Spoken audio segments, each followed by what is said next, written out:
Hey, everybody. It's Thursday, it's 2 p.m. Eastern, and that means we are live talking about tomorrow. We'll get started in about 2 minutes just to give our audience some time to log on to the platform to see us because we are here, and that'll be 2 minutes. During those 2 minutes, as always, I encourage you to take a stretch, arms up. You may not have been out of your chair yet today. This is a great opportunity to stand up, pet your pet, give yourself a big hug, and please grab some water.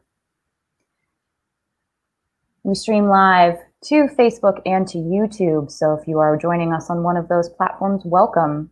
We do not live caption these during live events, but YouTube captions all recorded videos, and so that will be accessible when we post this early next week. You can also use our remaining minute before we get started to point your browser over to our Join page to review Remake Learning's network norms and values. We don't go through them one by one on these live sessions. And so we'll just do 30 more seconds of the live stream awkward pause before we get started.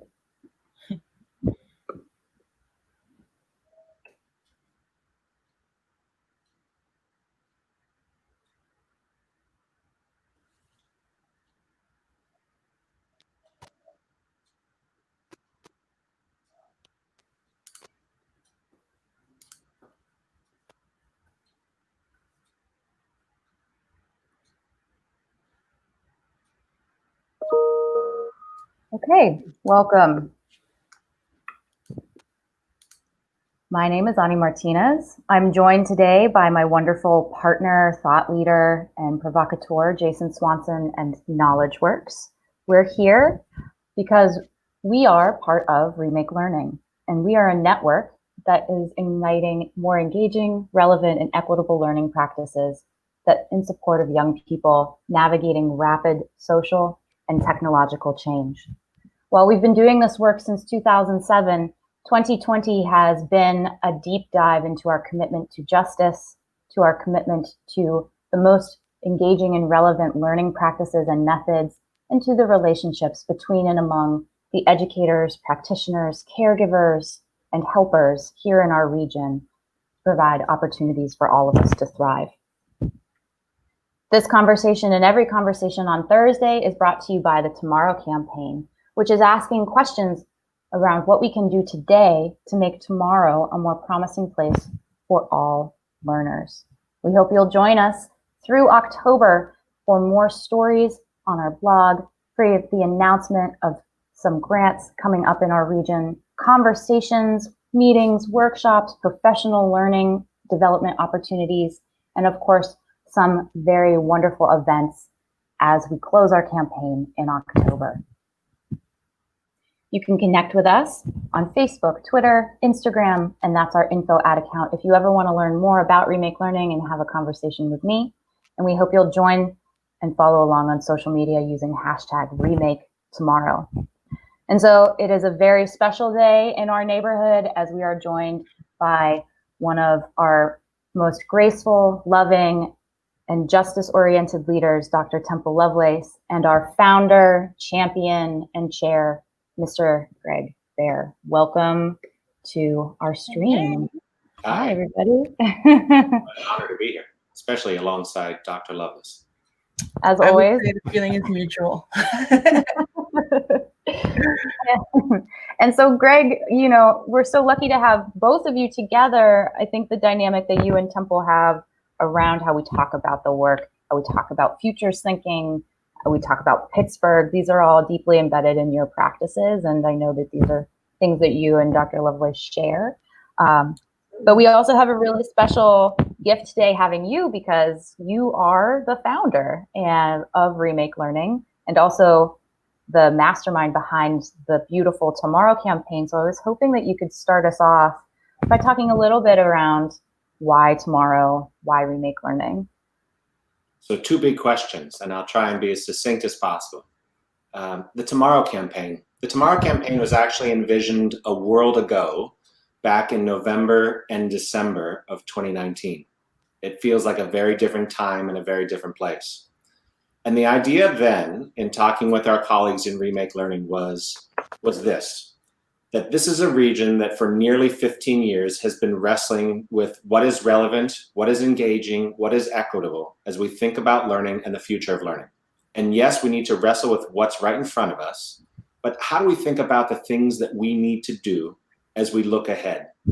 What's next when we think about methods like STEM or maker-centered learning and technology-enhanced learning?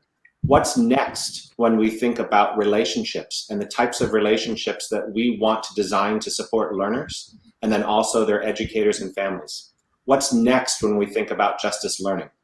And it felt like a great moment to continue with the community organizing, the community mobilizing, and the mindset shift that we've been trying to achieve in this region about what needs to constitute learning to support our learners in brilliant ways, to support them and their futures and where they're going. And so that was the gem behind the 5-month-long Remaking Tomorrow campaign. And it's totally consistent, too, with a network that over nearly 15 years has grown. A network that began with simple conversations over coffee and pancakes, as you know we love to describe.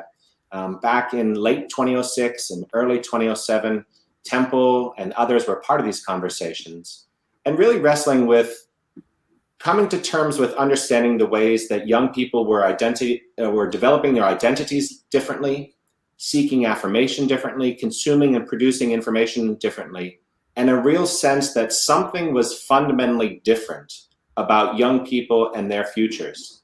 And if in fact that was true, how could we support their learning experiences in and out of school, early childhood through higher education? And it seems naive now in 2020 to talk about the field of the learning sciences. But for many of us, certainly me included, I quite frankly wasn't aware in 2006 and 2007 about the incredible work that was already being done about learning itself, what we were learning about learning itself, the ethnographic research that we were learning about young people and the ways that they were engaging in the world, and the significant societal and technological changes confronting them and how they were navigating. And in retrospect, it was absolutely true that there was a seismic shift in their lives and that in fact young people were developing differently. And so it turns out to have been the right bet to say, if in fact that's true, we need to start thinking differently about the ways that we're supporting young people in all of the ways that they're learning. That's really been at the core of Remake Learning when we think about relevant, engaging, and equitable. From those first days 15 years ago, and the Remaking Tomorrow campaign is a current exclamation point to push us forward on all of those fronts. Yes. Yes. Thank you, Greg. And, you know, when we talk about learning science and we're talking about the cutting edge of how these understandings around care for and development of children and caregivers comes about, we also see them in these waves, right? And so tomorrow has also been about this very interesting moment that Yes. we're living in too, and how we recenter around equitable practices towards that future-minded, positive-minded vision that we all hope to achieve. And so Temple, I think that is the work that you live and breathe. So when we talk about innovation, and this is something we've had many conversations about, we often have a very clear or stereotypical vision of what innovation might mean. Can you talk a little bit more about your relationship with that word? Wow, that's a big question. I think that when I think of innovation, my relationship with that word has changed, right? And it evolves, it transforms. I question it just about every single day, right? It's literally the other half of the lab in which we do our work. And so for me, I think we thought that innovation was one thing. And we realized that as we defined innovation a certain way, we were leaving out a lot of different perspectives, right? So when we think about innovation, we often tend to lean towards the STEM careers or the STEM spaces. And then we realized people have been innovating forever, right? And when we broaden the definition of innovation, we broaden the definition of looking at ways in which we create new spaces, design new things for the future and for right now. We have to realize that within that is our identity, right? You can only innovate with what you know, right? You interrogate, you question with what you know so that you can learn new things. And so for myself, I say that I'm a learner. I'm always a learner of what the word means, what the word can be. And I learn from young people, and they tell me what innovation is going to be for today, right? Or for tomorrow. And so for me, the word is one in which I hesitate to define, but I try to experience and then translate what I know at that time about what innovation is. I do know that with innovation is possibility. And so that right there makes me excited. And it's funny, you can see Greg and I are both taking notes because every time we talk about this. So Ani, can I make two comments? Because as always, Temple sparked a couple thoughts for me. So one, Temple said, essentially, educators have been innovating forever. And they have, right? And I think about my own learning process and also the learning process for Remake Learning. I think early on, we fell into a trap of casting education as stuck an industrial age model that hadn't been innovating. And what a mistake that was on my part and our part. Because in fact, educators have been producing Teslas year in, year out in remarkable ways, given their conditions and circumstances for time immemorial. If there is a profession that attends to its craft more, that has innovated more, I'd love to find it.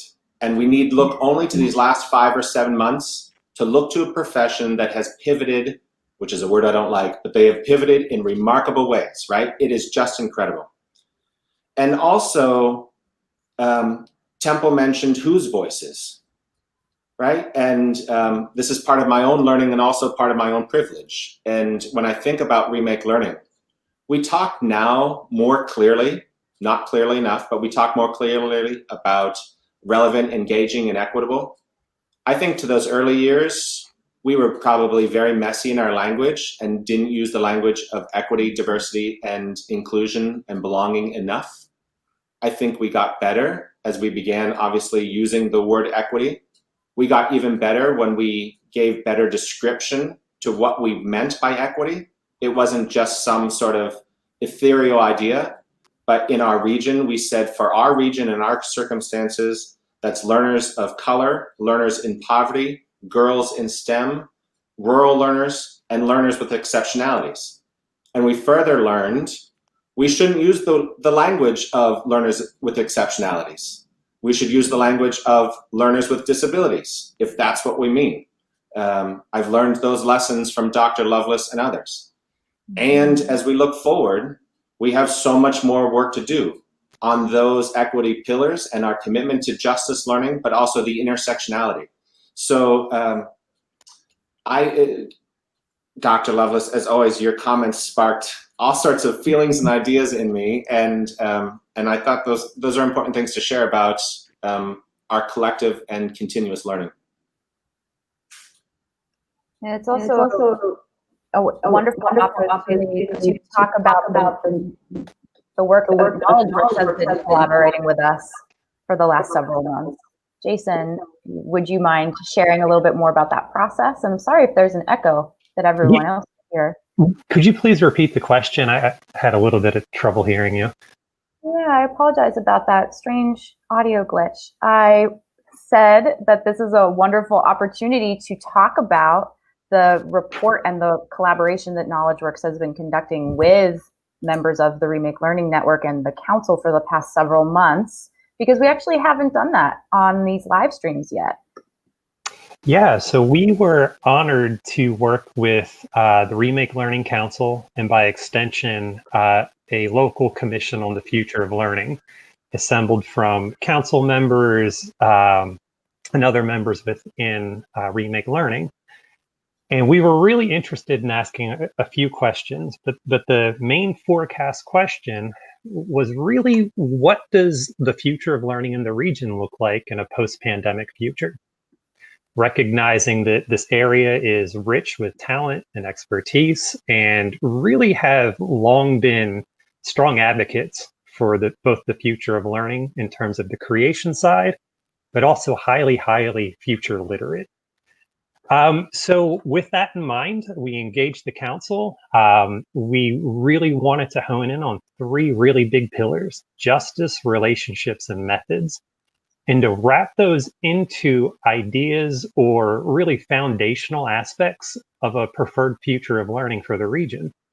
So we asked our friends and colleagues really to dive deeply into those areas to describe what a future of learning that prioritizes justice, methods, and relationships, what might that look like? To take stock of all the past actions of the players within the network, because certainly when we're talking about the future, there's a lot of great work that we want to bring from the past with us forward into this new reality for learning. So what longstanding efforts and what current efforts to address COVID might act as seeds to bring this future to life that they've described? And then what's missing? So what might we begin to think about in terms of new roles, services, partnerships, and offerings that we might need to exercise our own agency to create to bring us closer as a region to these futures of learning that were described as visions or preferred futures? So it was a fantastic experience getting to work so closely with colleagues who I learn side by side from, and who I often go to for advice, and really to see how this region's thinking about not only the future, but also the importance of, it's not where we end up, but it's how we get there and how we get there together, and to prioritize everything that Temple and Gregg have mentioned in terms of diversity, equity, inclusion, and belonging. How do we create a future that's just? And how can we think about accountability radically differently? And how can we challenge a lot of the assumptions that we hold? For instance, Gregg talked about the education system being slow to respond to change. We're watching that assumption being questioned day in and day out. The amount of at speed improvisational innovation that's happening here and in other regions is mind-blowing. So yeah, we were honored to play a part in that, and to really contribute just in a small way some of our thinking to a region that, from our standpoint, has been doing the work for years and years and years.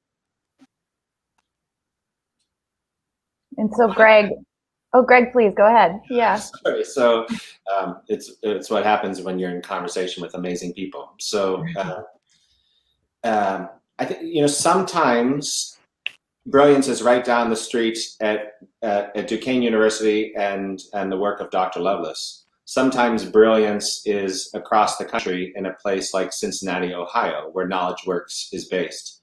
And when I think about the work of Remake Learning, we've been really blessed as an organization and as the people engage with some of the most curious, thoughtful, struggling minds around the country and around the world. And this partnership with KnowledgeWorks has actually been deep for years.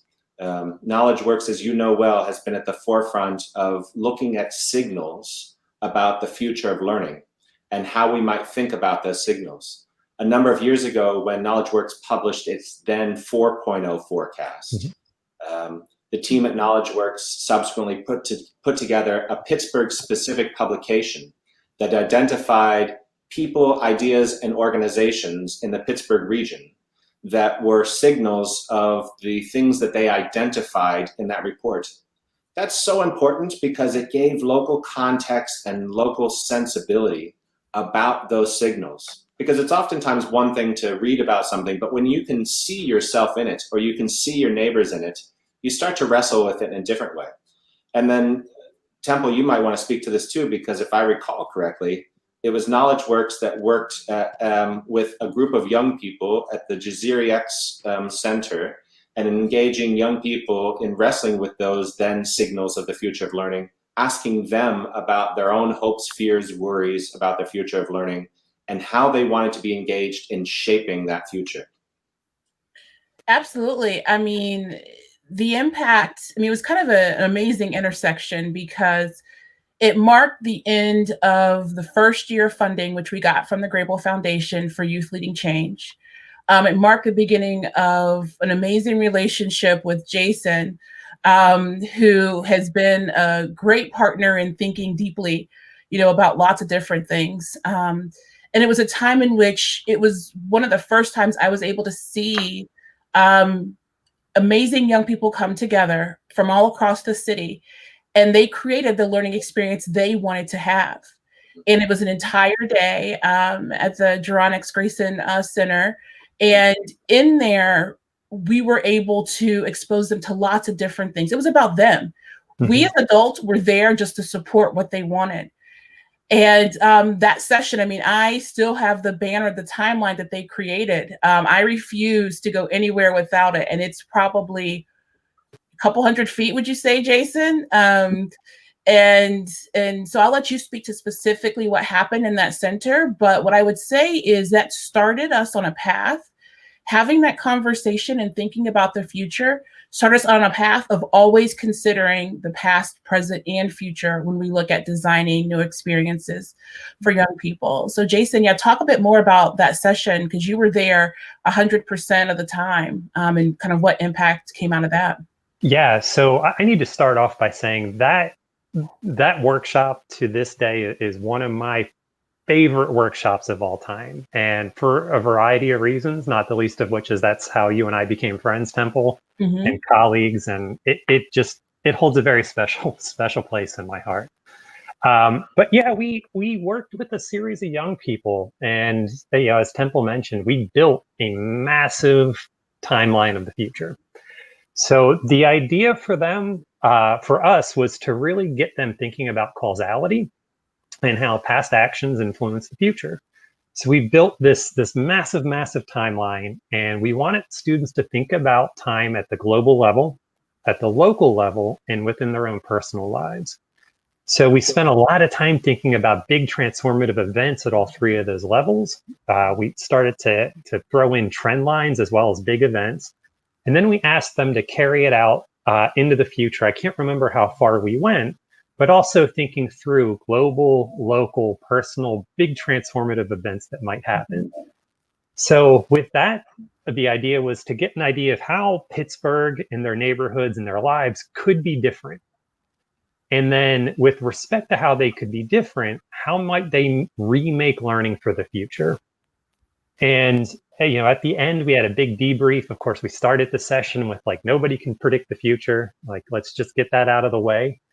So at the end, during the debrief, we said, if you can't predict the future, why do you do any of this stuff? And I remember very vividly, a young man stood up. He goes, "It's so I can shape my own future." And it was like the mic drop, right? And it's just we're done. That's the perfect answer. Can't get any better than that, right?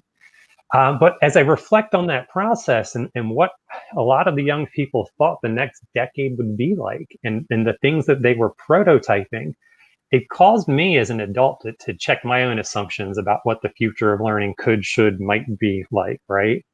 And I think, even as far back as when we ran that session, a lot of those prototypes are highly relevant to where we're at today. Because what came screaming through across all of them was a message of don't waste our time. Right? And man, talk about how powerful that is. And when we're at this really interesting impasse and trying to innovate and navigate through these twin disruptions, that's a massive tension being felt right now, right? Of some neighborhoods and learning communities are experiencing snapback, and not to say it like this and be as, I don't mean for this to be as blunt, but you're falling back into that time wasting category, right? You're just regurgitating virtual information given to you through a virtual platform, all the way out to the districts that are highly innovative and going down the route that the learning experiences are engaging and relevant, and it's very interesting. I feel like those were very wise words at the time that are echoing very loudly and very clearly in this moment. And Ani, that I think back to that workshop because it was such a significant learning moment for Remake, and the work that we could do to support us adults to become better allies to our young people, and how to position and elevate them as the remarkable storytellers, shapers, and people that they are. And Ani, you might want to talk a little bit about the amazing work that you and your colleagues have done around youth voice and elevating youth agency in the context of Remake Learning. Yeah, thank you, Greg. So being in community with young people and getting to produce work with young people is one of the practices that we really see as an opportunity moving into the future to be in better partnership with young people. And we've been doing that, planting some seeds with that by building relationships with groups of teens through the Tomorrow campaign. And it was how we opened these conversations with a group of teens who we very much just passed the mic over to them. And what was top of mind for them are things like mental health and seeing the impacts that this has had on not just teen mental health, but caregiver mental health, siblings and loved ones. And so seeing that kind of care was really moving, in addition to the deeper work that we've been able to produce in partnership with our region's leading thinkers and providers and caregivers who practice youth voice on a consistent basis, and really uncovering all the things that means to people, everything from media and literally my voice as a young person, all the way through governance models where organizations co-govern their work with young people, to really a rising tide of youth activism that we've been seeing for years now, but coming very much to the fore and becoming very visible because of the rising tide of racial justice in this country. And so teens are very much, particularly this generation of teens, have very much named what it is that they're working for. And so adult partnerships and paying young people, which is something people who know me know I believe very deeply in, and building those relationships with people are work that I'm hopeful that Remake Learning models by learning from experts, and then other people through that modeling are able to adopt those practices. I take a lot of solace in the fact that when you ask young people what they want from the future, they've got very strong ideas, right? Whereas we as adults, a lot of times that's a harder question to answer. Typically, we could talk about all the things that we don't want, but to be in that transformative headspace is a gift to us as adults too. And in fact, this is timely because Jason, I'm going on vacation, everybody. But so Jason is going to fly solo with our wonderful James Brown and the Lighthouse Project, and a teen who has graduated from Lighthouse at this point, right? Tyree, and they'll be talking about their experiences. That's September 17th, coming at you. Yeah, very much looking forward to that. My not so secret plans is to keep pulling Tyree specifically into the futures world. Tyree, if you're listening, you've been warned. But one of the things that is fantastic about this region and Remake Learning is really the spirit of, the spirit of co-creation and collaboration and co-learning. And, in addition to some of the projects we've named, we also have another big project that has brought us all together for the past 2 years, which was an experiential futures project, imagining both the future of work, learning, hiring, and readiness. So as we talk about youth voice in the region, I think that it bears mentioning, and especially from the standpoint of equity and justice. So Temple, I was wondering if you could share maybe a brief overview of both of the project and some learns along the way, if you're feeling up to it. Only if you all help, because I Yeah. think we have been equal partners in all of this. But, one of my, I think, just secret kind of passions is learning more about the impact of automation, right? We always think that the introduction of technology, the introduction of being able to do something faster, quicker, is better. And especially as we look to the future and seeing that we're adopting things that are more automated, that have, intelligence that's not based upon a person, but based upon, a computer that has been programmed, we have some big questions. And so being able to work with you, the two of you being able to work with John at CMU allow us to ask those very deep questions. And over the last, years, probably 8 months, I don't know, time is so funny now that we've been, we've been in this different space, but over the past year, we've been able to ask the question, what would happen if we, what does automation look like? What does the hiring center look like if it contains, focused on young girls, and especially girls who are under a couple different areas of marginalization. And so through this project, we were able to question some things, right? One, what if we looked at automation and what it might look like in the school setting? And so we took the perspective of career choices, right? And having us look at, okay, so what happens if we automated the career choice process based upon the evidence we gather from students, the assessments we do, right? The work that they produce. And it was an amazing investigation and allowed us just to think broadly about what could that space look like and what are the dangers that might come out of it. And so I'll shift to you, Jason, and kind of give you, your perspective as well about the experience. Yeah, it was so, I think ultimately the goal, for, at least for me personally, but I think this was shared as a team, was to give people that emotional experience of living in a future, right? To kind of take on or view the future from a different perspective in order to incent, like what I like to call the dinner table conversation, right? Like we can propose some deep questions for you to wrestle with.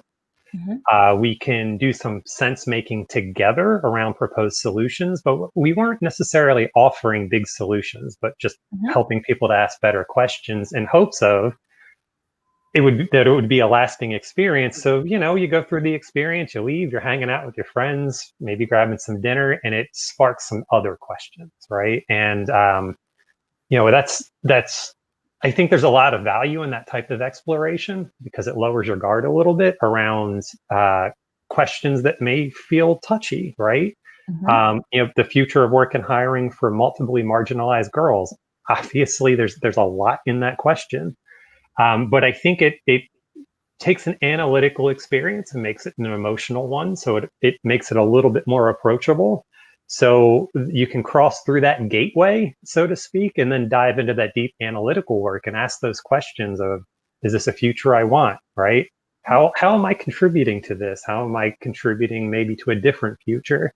What other questions am I asking that I didn't before? And certainly, in working through that project and creating a deeper focus caused me to ask a lot of deeper questions for myself as it related to, the future of work and hiring for whom, right? And we centered the Tomorrow campaign in really that distant horizon. But one thing that has come about in almost every conversation that we've had from week to week, Jason, is this idea of past, present, and future in terms of critical thought, in terms of designing and creating. And so I'm reminded too of the work of Dr. Richard Purcell at CMU, who hosted a lunch and learn with us several months ago at this point, looking at his research around Black Power, the Black Power movement, and automation, and that none of these questions are particularly new questions. It's just about framing and context. But I'm also reminded too, thinking about Richard, thinking about working on the Algorithmic Hiring Center with you, how much this network is centered in play. And they're very serious subjects. We do very rigorous work. But Gregg, maybe you can talk a little bit about that work, that deep work of childhood, and how we see that sort of reflected in our practices and what you might hope those practices yield for us as practitioners moving forward. Yeah, well, you'll forgive me because there are a number of different ways to take that really brilliant question. But ultimately, playfulness is about wondering, and it's about being wondrous. And that's what we want for our young people, for our learners to step into places where they safely and comfortably can wonder. And that's also what we want for parents, families, and caregivers too, the key adults in the lives of those young people. And as Jason was talking about, the work that you've done around the Algorithmic Hiring Center and the emotional experience that you were thinking about, it made me think about Remake Learning Days and the playfulness of Remake Learning Days on it. So the network itself very much serves educators and then allies who are technologists and designers and artists and others who are similarly caring about young people and the learning experiences that they have in their futures. And we recognized a number of years ago the work that we had to do to help parents, families, and caregivers understand how learning is being remade, to give them experiences, Jason, ideally those emotional experiences where they can sort of see what that looks like. What does that feel like? What's the experience that young people, why is my child so lit up by maker-centered learning or this technology I know nothing about? And then importantly, how do I support my child in that context? And ideally, how do I start to demand it? How do I start to ask questions at my school, at my library, at my community center about the learning experiences that we're creating for our young people? And so Remake Learning Days is a festival, a very playful, family-friendly festival designed to help parents, families, and caregivers alongside their young people experience the future of learning, and then to equip them with information and opportunities and thinking about our region as a learning campus. When this launched 5 years ago or so, the very first year, there were more than 250 events organized and hosted by schools, museums, libraries, early learning centers, after-school programs all across our region. That work has continued since, and it's also taken root in other cities. Hosted last year in 7 other cities, and in 2021 in 15 cities, ranging from Oregon and San Diego to Washington, D.C., and Jason, Cincinnati, Ohio. So I mention this because as we think about playfulness, play is the real work of childhood, as Fred Rogers often said. And there's a pedagogical practice and attention to play that is so critical. And we're fortunate in this region to have a group of educators and allies who are attentive to play and playful practices in something called the Playful Pittsburgh Collaborative. But play as an idea, as being wondrous and curious and creative, I think is deeply embedded in supporting young people in thinking about their futures and how they want to shape those futures, as you all described moments ago.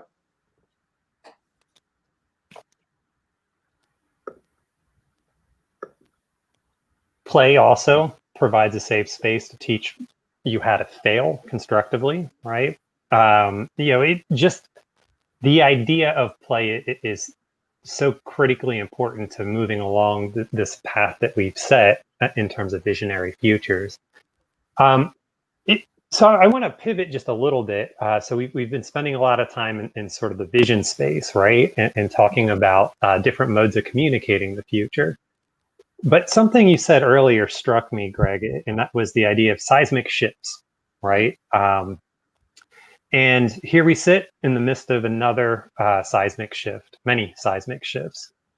So from the perspective of really all three of you who are doing the work in the trenches, right? You are agents of change, for sure. Beyond just the day-to-day questions we're having to answer on the fly, due to COVID and due to the pandemic of 1619. What sorts of new tensions have you seen as it relates to the farther horizon when we're actually talking about the future that might have emerged over these past, I don't know how many months, if any? And those could be positive or negative tensions. You know, one tension is new and one tension is old. You know, having to battle, you know, a virus that spreads so easily, and it spreads through communication, right? The thing that we all crave, being close to each other, being able to communicate, being able to hug, you know, share meals together. And then we have the second tension, which has been here for hundreds of years. I think when I look at the new intersection of these twin tensions, right? That's what we've been dealing with for the last, you know, 6 months. We are witnessing some real time effects on like work and life, right? So while we know we can make accommodations and modifications to the work environment so that we can be remote and take care of our families, and you know, make sure that our friends and neighbors are healthy. We also know that we don't have the structure to support high quality learning for a majority of the 56.4 or so million students that will start school this fall. And so as I think about this intersection that we're in right now, one, I realize how precious life is, how precious time is, how precious learning time is, how fragile it is. And I'm a bit afraid, right? Like I live with this like very palpable fear that what we are experiencing now will pale in comparison to like maybe what my great grandchildren will experience when a new set of pandemics kind of converge. And so for me, I have my eyes open, I have my ears open, and I have my sleeves rolled up, ready to work, continue the work, right? We've begun to scrape the surface, but like, you know, let's work, let's figure out how we can tackle this thing together is primarily where I sit when I look at what the very, you know, recent reality has kind of changed my frame of thinking and what the purpose for now and the purpose for the future in terms of learning and work.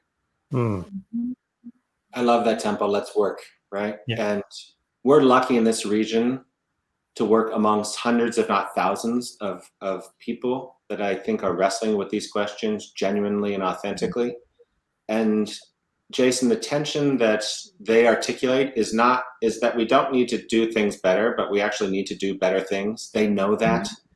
I think we're all tired of these, you know, questions. Are we going back to normal? Is there a new normal? No, there's something different. It's not new normal. It's if there's going to be something different, this is a moment to design with deliberate intention for something different. And it's so encouraging to see messages and publications coming from organizations like Imaginable Futures and IDEO, from some recently released work by the Learning Policy Institute, even the work that KnowledgeWorks and Remake Learning did, and others from, you know, around this region and across the world, thinking about what is this leverage moment and what are those concrete things. Mm-hmm. So in our own report, as you know well, we tried to like, what can we imagine into being? We could imagine directors of relationships into being. You know, 10 years ago, a director of instructional innovation was a figment in people's minds. There were no such positions in schools. Now lots of school districts have directors of instructional innovation. What would a director of relationships look like? And how could that person support young people in an entirely different way in helping those young people build social capital and networks that propel them forward in ways that we want? How might we think about community advisory boards working alongside school boards and administrations in entirely different ways? This is a moment to design into being some things that we think will achieve the work to which Dr. Lovelace speaks. Mm-hmm. And I really like the idea. Temple, please. No, to say, and we can't do it alone, right? The region is so unique, and I always get this number wrong, but it's somewhere between 43 and 45. But, we have, north of 40 school districts that are here. We have, universities, medical facilities, amazing, industry partners. I've always been struck. People say, why are you still in Pittsburgh? I'm not a native of Pittsburgh. And it's because, if it can happen anywhere, it can happen here. Mm-hmm. And so I think that through sheer will, if we really want to think of a future that's better for everyone, we can do it. We just have to figure out, are we now ready to do that? Mm-hmm. It's funny. I've often reflected on this during the pandemic, Temple, and it's like, we're awash in uncertainty, right? But there are some things we're certain of. We're certain of that things are changing dramatically. We're uncertain to what end they will shift if we're talking about transformation. Mm-hmm. And as I look across this kind of push and pull of, these tensions between certainty and uncertainty, the only thing I'm left with, right, is the thing that I'm personally certain of. And that is, we are paying an insanely high price for this transformation, as uncertain as it may be. So then I fall on my personal certainty, which has always been true. So the only thing we are left with is the only option that we've only ever had, and that is to work as hard as we possibly can, to do the very best we possibly can, and to listen as much as possible. That was true before the pandemic. It'll be true after the pandemic. It's especially true right now. Mm-hmm. And we've inadvertently stumbled into our core question, Jason, right? Which is, what is that? What is that preferred future for teaching and learning? And I'm hearing, reaping what you sow, right? And I think that we've heard that lesson a lot in 2020. That 2020 reaped what we had sown. And we realized that we didn't, in many places, have what we needed when crisis happened. But we also had each other in many regards too, which was a deep lesson. Temple, I see you. Yeah, this question is interesting because, when I think about the future, I want to be out of a job.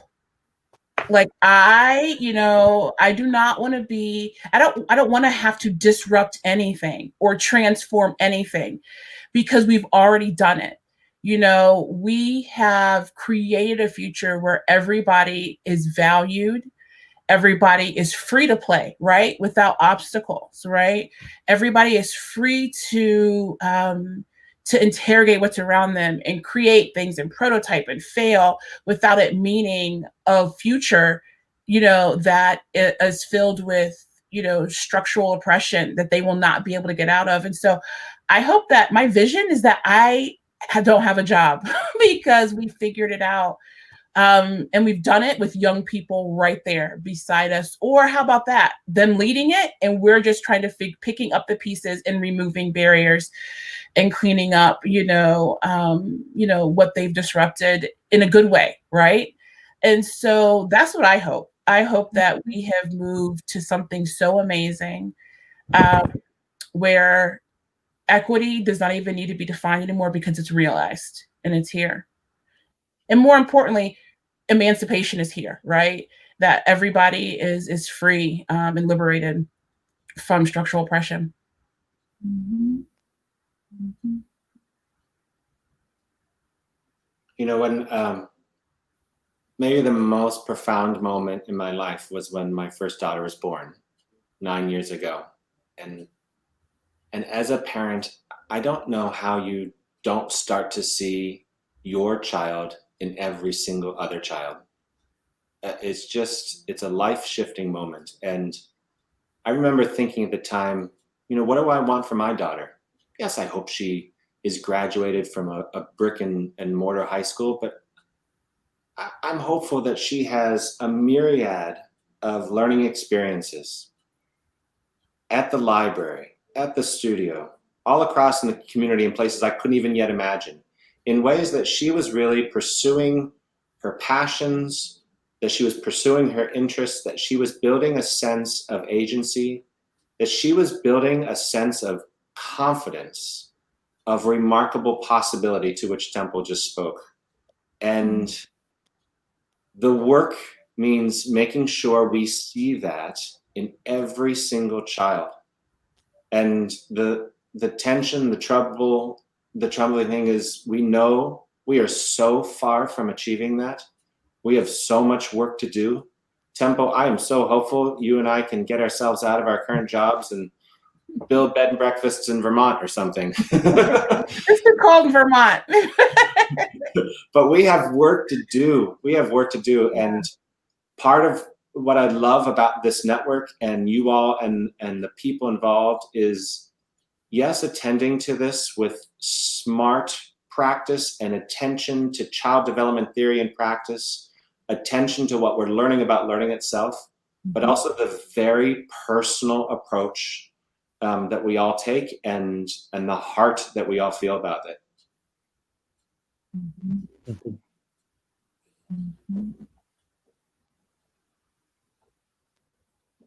I think we're just sitting with that for a moment. Yeah. And again, it can never be reiterated enough or repeated enough that self-work then positions you to be in relationship with other people trying to make that change. And starting with self is one of those key lessons in order to get there. Yeah, one of the things that I've been pushing people towards is thinking about praxis, right?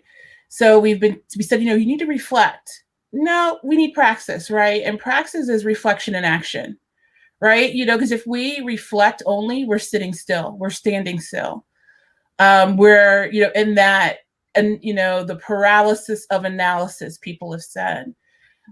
It's time that praxis enters the picture, where we are reflecting and acting and moving forward. And so, that's what I hope that this new year brings as we engage in professional development across the region, as we engage in new ways of connecting and learning together, that we are pairing reflection and action, analysis and action together, so that even in a year, the future that we thought was going to be 12 months from now is something that we could not have imagined because of the great work that we've done, in the region. And I think we're up for it. It's just, we have to, start to look forward and go with everybody intact, also recognizing what the past has presented us and being honest about the past and where we are, so that we can all move forward together. Jason, I don't know about you, but I feel like that was the mic drop moment. 100%. That was our gift. Thank you for giving it to us, Temple, as always. I love being with you all. You all pushed me to learn and grow. And so it's been an amazing conversation, even though I see you all offline and talk with you a whole lot and have, over the course of the last 6 months. It's always good to have conversations, because I always walk away with a nugget, and so I'm excited about the future. I'm excited too, and thankful for the last, not just few months with you, but 7 years. Yeah. Right? Indeed. Greg, Temple, thank you. Thank you for everything. Thank you for the work that you do to champion us, Jason and I. Thank you for the work you do to champion Remake Learning and for children and caregivers here in our region. So much love to you and to your children. Oh. Thank you, Ronnie. Thank you, Jason. Yes. This has truly been a joyful moment this hour. Thank you. We try and make it a joyful experience for everyone. And thank you, audience, as always. We will be back next Thursday. Let's see, next Thursday. I've lost all sense of time, Jason. I'm with one of my best friends in the whole wide world, and one of probably 5 people on Earth that can relate to the job that I do every day, the amazing Sana Jaffrey and from the Chicago Learning Exchange. So I hope that you will tune in. And if you ever have questions or would like to learn more, you can always get in touch with us. You'll find our faces and our email addresses at remakelearning.org. And so until then, we work to remake tomorrow. And I thank you, and we're going to sign off. Bye, everybody. Thank you.